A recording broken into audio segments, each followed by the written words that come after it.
guys, welcome back to another movie review. Today we are reviewing Rebel Moon Part 1, The Son of Fire, something like that. Yes, this is Rebel Moon Part 1, A Child of Fire.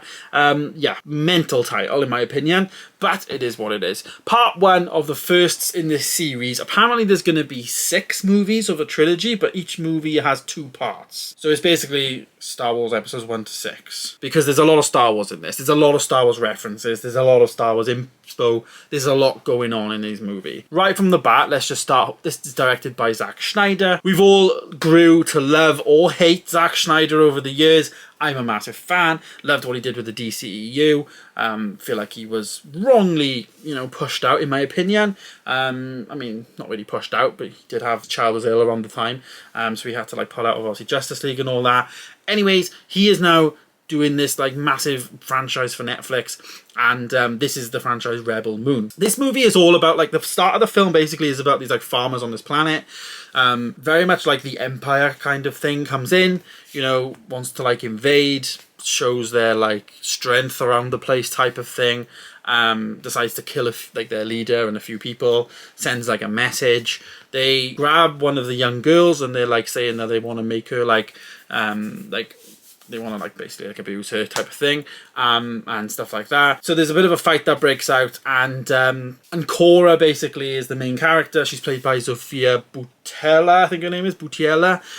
So Cora basically shows her strength. She is an undercover. She used to work for the Empire kind of thing. She was trained by the Empire, then escaped. She used to be a guard of the princess and personal bodyguard of the princess. So she's very highly skilled in her field, but she's been saved by these people, these farmers, and she wants now to give back to them. So it felt very Game of Thronesy as well. It was very Game of Thrones in space, which is pretty decent, pretty cool.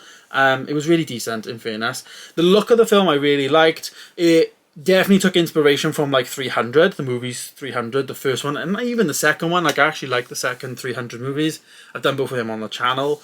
But it gave vibes of those movies. Obviously it's Zack Snyder, he's directed all of those movies. It's gonna be that, but it just did. But this movie was very much it felt hard to review because for starters, I've watched this basically twice. I watched the first hour and then a bit, and I was I have no clue what is happening. Honestly, if you pick up your phone and quickly look at your phone for 5 minutes, you will be what the hell's happened? How did we get here? It's very fast paced. Apparently there's a 4-hour cut of this movie. I think they actually ended it at about 2 hours 10, something like that.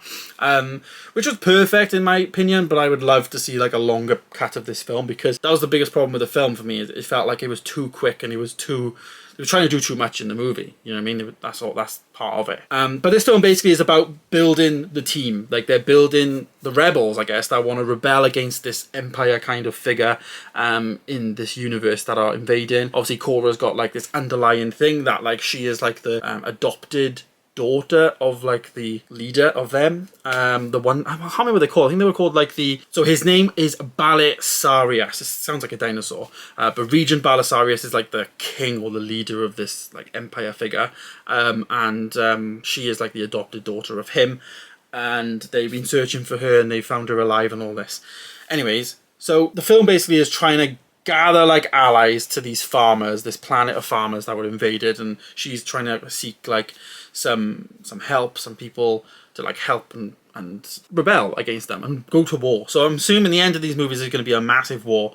Now for me, rating the movie, I gave it a 3-star because I think I appreciated the look of the film. I liked what it was trying to do, but I feel there was a lot of holes in the plot. The characters were pretty decent. You had some really big actors in there. Michael Huisman was on Game of Thrones. I recognised him.